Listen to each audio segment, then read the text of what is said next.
1990 সালের ৪ঠা ডিসেম্বর বাংলাদেশে একটি গণঅভ্যুত্থান সংগঠিত হয় এবং এর ফলে জেনারেল হুসাইন মুহাম্মদ এরশাদের পতন ঘটে।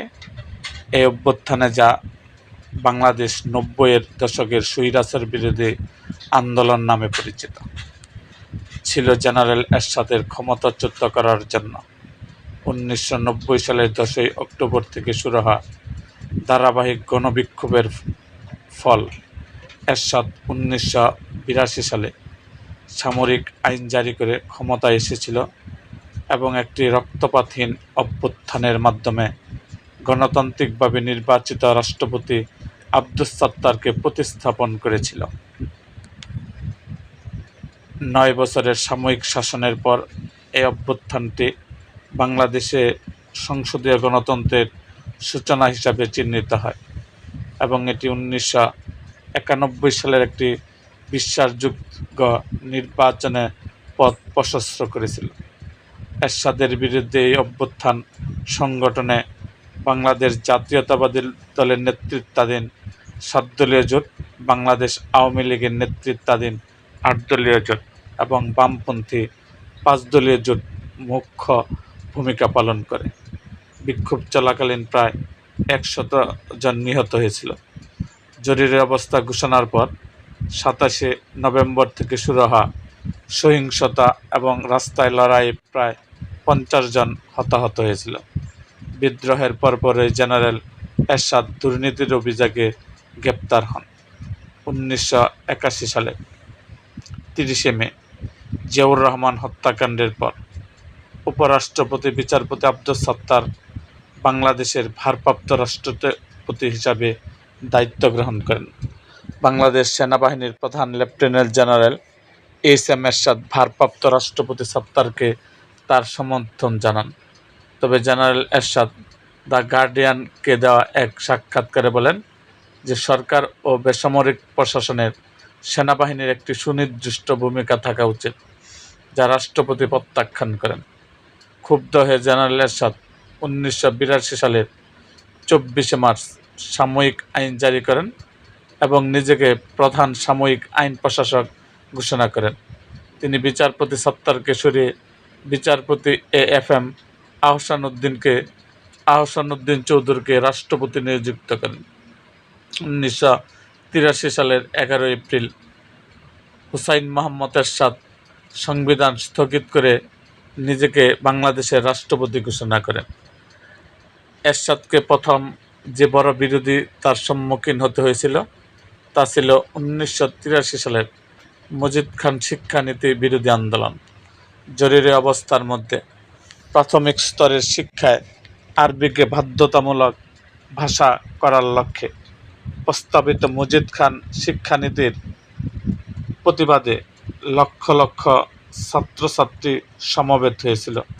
ঢাকা বিশ্ববিদ্যালয়ে 2 দিনের 14 ও 15 ফেব্রুয়ারি 1983 রাস্তার লড়াইয়ে দীপালি সাহা, কাঞ্চন, জয়নাল, মুজাম্মেল এবং জাফর নামে অন্তত 5 জন নিহত হন।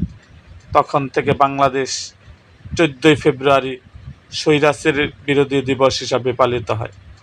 আন্দোলন শেষ হওয়ার পরপরই এরশাদ শাসনের প্রতিরোধ ও 1983 সালের সেপ্টেম্বর থেকে আন্দোলন শুরু করার জন্য আওয়ামী লীগ আরও 15টি দলের সাথে এবং বিএনপি আরও 7টি দলের সাথে জোট গঠন করে।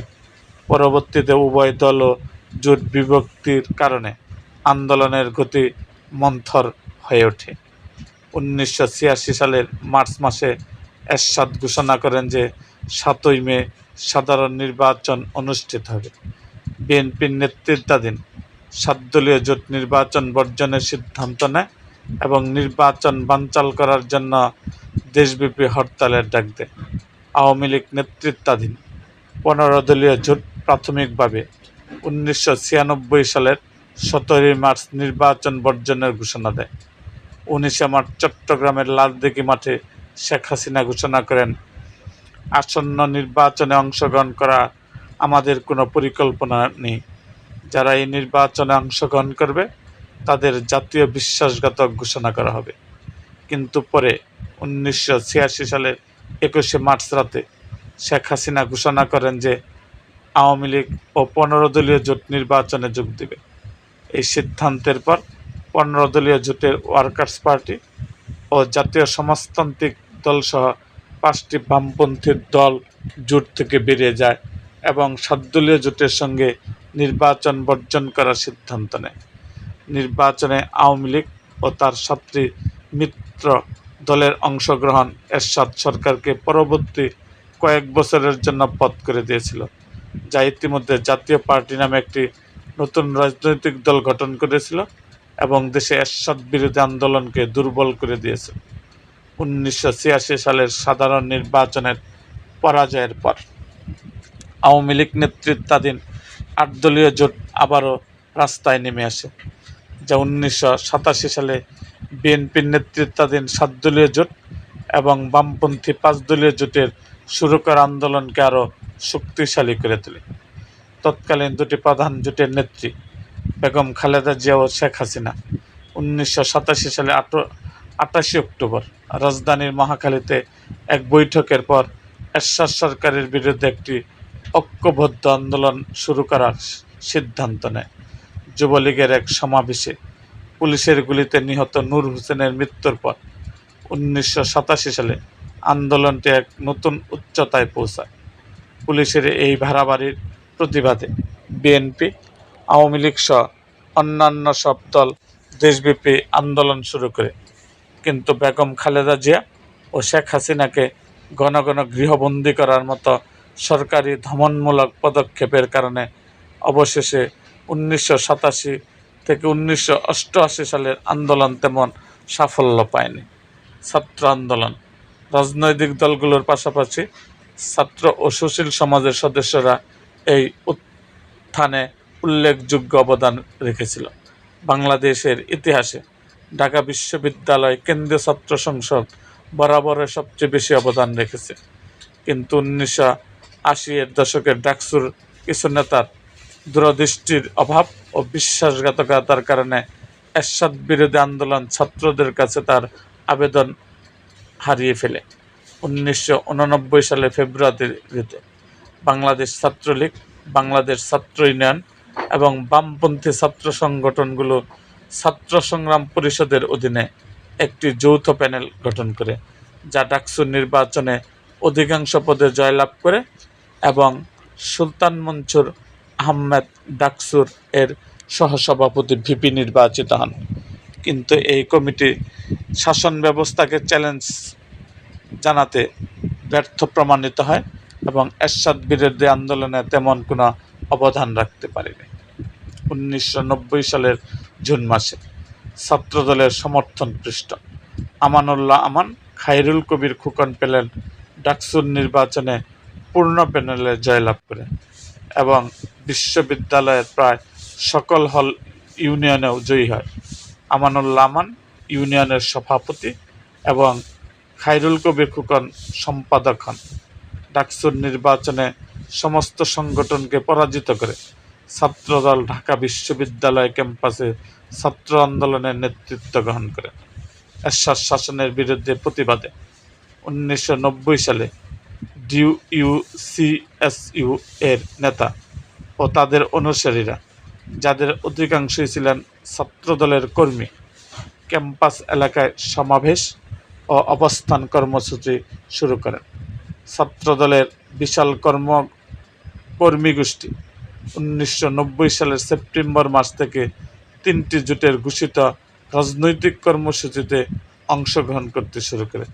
ছাত্রদলের নেতৃত্বাধীন ডিইউসিএসইউ কমিটি ক্যাম্পাসের সকল বিদ্যমান সংগঠন, সর্বদলীয় ছাত্র ঐক্য পরিষদ এর সাথে জোট গঠন করে এবং 1 অক্টোবর 1990-এর একটি বিক্ষোভ প্রদর্শন করে। 1990 সালের জেনারেল এরশাদের সাময়িক সচিব মেজর জেনারেল মঞ্জুর রশিদ খানের মতে প্রতিদ্বন্দ্বী রাজনৈতিক দলগুলোর মধ্যকার দ্বন্দ্ব ও অবিশ্বাসকে উপেক্ষা করে সর্বদলীয় ছাত্র পরিষদ গণঅভ্যুত্থানের চালিকা শক্তি হয়ে ওঠে।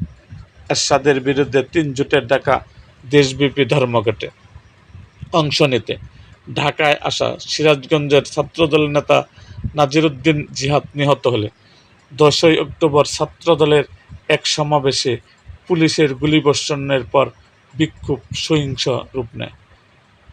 4 নভেম্বর ছাত্র পরিষদ রাজধানীর গুলিস্তান এলাকায় সমাবেশ করে।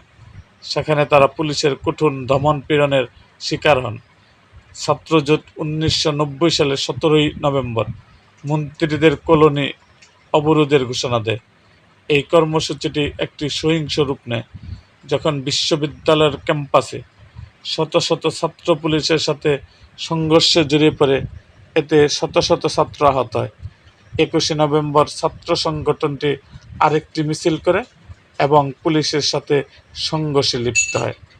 27শে নভেম্বর ছাত্র সংসদের একটি কর্মসূচি চলাকালে জাতীয় পার্টির সশস্ত্র কর্মীরা ছাত্রদের উপর গুলি চালালে ছাত্রদলের সশস্ত্র কর্মীদের সঙ্গে তাদের বন্দুকযুদ্ধ শুরু হয়। ঢাকা বিশ্ববিদ্যালয়ের শিক্ষক ছাত্র কেন্দ্র টিএসসি মোড় দিয়ে যাওয়ার সময় জাতীয় পার্টির কর্মীদের গুলিতে চিকিৎসক শামসুল আলম খান মিলন আহত হন এবং পরে মারা যান। এ ঘটনায় ছাত্ররা ক্ষুব্ধ হয় এবং সংসদ 30শে নভেম্বরের মধ্যে মন্ত্রিসভার সকল মন্ত্রীর পদত্যাগ দাবি জানান। তারা আরও ঘোষণা করেন যে তাদের দাবি না মানা হলে মন্ত্রিসভার সদস্যদের কঠোর পরিণতির সম্মুখীন হতে হবে। পরদিন ছাত্ররা ক্যাম্পাস থেকে একটি মিছিল নিয়ে বেরিয়ে আসে, যা পুলিশ ও বিডিআর জওয়ানদের দ্বারা আক্রান্ত হয়। 28শে নভেম্বর ঢাকা বিশ্ববিদ্যালয়ের লাঠি জ্বালাই করা ছাত্ররা ক্যাম্পাসে আশেপাশের এলাকায় একটি বিক্ষোভ প্রদর্শন করে। ছাত্ররা রাজধানীর মালিবাগ রেল লাইন অবরোধ করে এবং চালককে ট্রেন থামিয়ে পালিয়ে যেতে বাধ্য করে। ছাত্র বিক্ষোভের ধারাবাহিকতায় এরশাদ সরকার একটি নিরাপদ প্রস্থানের কথা ভাবতে বাধ্য করেছিল। যৌথ ঘোষণা রূপরেখা 10ই অক্টোবর 1990 বিএনপির নেতৃত্বাধীন 7 দলীয় জোট, আওয়ামী লীগ নেতৃত্বাধীন 5 দলীয় জোট এবং বামপন্থী 5 দলীয় জোটের দেশব্যাপী ধর্মঘট পালিত হয়েছে। এই ধর্মঘটে 5 জনের প্রাণহানি ঘটে, যার মধ্যে 3 জন বিএনপির কর্মী ছিলেন, যারা জাতীয় পার্টির কেন্দ্রীয় কার্যালয়ের সামনে সমাবেশ করেছিল এবং জাতীয় পার্টির কর্মীরা বীরের ওপর গুলি চালালে নিহত হন। 14ই অক্টোবর 1990 বিএনপির নেতৃত্বাধীন 7 দলীয় জোট, আওয়ামী লীগ নেতৃত্বাধীন 8 দলীয় জোট এবং বামপন্থী 5 দলীয় জোট কর্তৃক পালিত কর্মদিবস। 16ই অক্টোবর 1990 বিএনপির নেতৃত্বাধীন 7 দলীয় জোট, আওয়ামী লীগ নেতৃত্বাধীন 8 দলীয় জোট এবং বামপন্থী 5 দলীয় জোট অর্ধ দিবসীয় দেশব্যাপী হরতাল পালন করেছে। এরশাদের পদত্যাগের দাবিতে আওয়ামী লীগ একাধিক রাজনৈতিক কর্মসূচি ঘোষণা করেছে। বিএনপির 7 দলীয় জোট, আওয়ামী লীগের নেতৃত্বাধীন 8 দলীয় জোট এবং বামপন্থী 5 দলীয় জোটের যৌথ উদ্যোগে দেশব্যাপী বাস রেল অবরোধ পালিত হয় 27শে অক্টোবর 1990। রাজধানীর গুলিস্তানের এলাকায় শিক্ষার্থীদের সমাবেশে পুলিশের হামলায় 50-এরও বেশি শিক্ষার্থী আহত হয়েছিল। 4 নভেম্বর 1990 বিএনপির নেতৃত্বাধীন 7 দলীয় জোট, আওয়ামী লীগ নেতৃত্বাধীন 8 দলীয় জোট এবং বামপন্থী 5 দলীয় জোট কর্তৃক রেডিও টেলিভিশন ভবন অবরোধ কর্মসূচি পালিত হয় 5 নভেম্বর 1990। বিএনপির নেতৃত্বাধীন 7 দলীয় জোট, আওয়ামী লীগ নেতৃত্বাধীন 8 দলীয় জোট এবং বামপন্থী 5 দলীয় জোটের 24 ঘন্টা দেশব্যাপী হরতাল পালিত হয় ও আরও 48 ঘন্টা দেশব্যাপী হরতাল এর ঘোষণা দেওয়া হয়েছে 10 নভেম্বর 1990। মন্ত্রীর কলোনি অবরোধ পালিত হয়েছে। মিন্টু রোড এলাকায় মন্ত্রীর কলোনির দিকে অগ্রসর হওয়ার সময় বিশ্ববিদ্যালয়ের ক্যাম্পাসে শত শত শিক্ষার্থী পুলিশের সঙ্গে সংঘর্ষে জড়িয়ে পড়ে। এতে প্রায় 100 শিক্ষার্থী আহত হয়েছে। 17ই নভেম্বর 1990 সালে 3 জোট একটি যৌথ ঘোষণায় ক্ষমতা হস্তান্তরে একটি রূপরেখা প্রদান করেছে 19 নভেম্বর 1990। 3 জোটের পালিত 24 ঘণ্টাব্যাপী দেশব্যাপী হরতালে 2 জনের মৃত্যু হয়েছে এবং শতাধিক মানুষ আহত হয়েছে। হরতাল চলাকালে বেগম খালেদা জিয়ার বাসভবনে হামলার শিকার হন 20 নভেম্বর 1990। 21 নভেম্বর ছাত্ররা আরেকটি মিছিল বের করে এবং মিছিলের সাথে সংঘর্ষে জড়িয়ে পড়ে 21 নভেম্বর 1990 বিশ্ববিদ্যালয় ক্যাম্পাসে জাতীয় পার্টি এরশাদের কর্মীদের হাতে শামসুল আলম খান মিলন নিহত হয়। সংবাদপত্রগুলোর উপর কঠোর নজরদারির জন্য সেন্সরশিপ আরোপ করা হয়। সংবাদপত্রের মালিক ও সাংবাদিকরা পরদিন থেকে সংবাদপত্র প্রকাশ না করার সিদ্ধান্ত নেয়। এরশাদ জরুরি অবস্থা ঘোষণা করেছেন, কারফিউ জারি করেছেন 27 নভেম্বর 1990 সাল। কারফিউ অমান্য করে রাজধানী জুড়ে লাঠি হাতে শিক্ষার্থীদের হট্টগোল। শহীদ মিনারে এক সমাবেশে ভাষণ দিলেন বিরোধী দলীয় নেতারা। মালিবাগে রেল লাইন অবরোধ, চালক ট্রেনটি লাইনের উপর ফেলে পালিয়ে গেল 1990 সালের 28 নভেম্বর। 1990 সালে 29 নভেম্বর উপাচার্য এম মনিরুজ্জামান মিয়ার নেতৃত্বে ঢাকা বিশ্ববিদ্যালয়ের সকল শিক্ষক এরশাদের পদত্যাগ না করা পর্যন্ত পদত্যাগ এবং ক্লাসে না ফেরার ঘোষণা দেন 29 নভেম্বর 1990। রাজধানীর মিরপুর এলাকায় বিরোধী দলগুলোর ডাকা দেশব্যাপী হরতালের সমর্থনে সমবেত এক জনসভায় উপর বিডিআর বর্তমান বর্ডার গার্ডস বাংলাদেশ গুলি চালালে 5 জনের মৃত্যু হয়। রাজধানীর কাজীপাড়ায় পুলিশের আচমকা হামলা 2 জনের মৃত্যু হয়। বন্দরনগরী চট্টগ্রামে শ্রমিক সংগঠনগুলোর একটি সুশৃঙ্খল মিছিলের উপর বাংলাদেশ সেনাবাহিনীর গুলিতে একজন শ্রমিক নিহত হয়েছেন। সেদিন নারায়ণগঞ্জের সংঘর্ষ এক রিকশা চালক নিহত হন। রাতে মিরপুরে একজন ছাত্র ও 2 জন শ্রমিক সহ 5 জনের মৃত্যু হয়েছে। রাজধানীর খিলক্ষেত এলাকায় রাতে একজন আঘাতজনিত কারণে মারা গেছেন। 2 ডিসেম্বর 1990 জেনারেল এরশাদ এক জনসভায় যত দ্রুত সম্ভব সংসদীয় রাষ্ট্রপতি নির্বাচন আহ্বান করেছেন। 3 ডিসেম্বর 1990 মতিঝিলে বাংলাদেশ সেনাবাহিনী নিয়ন্ত্রিত সেনা কল্যাণ সংস্থা ভবনে বোমা নিক্ষেপ করা হয়।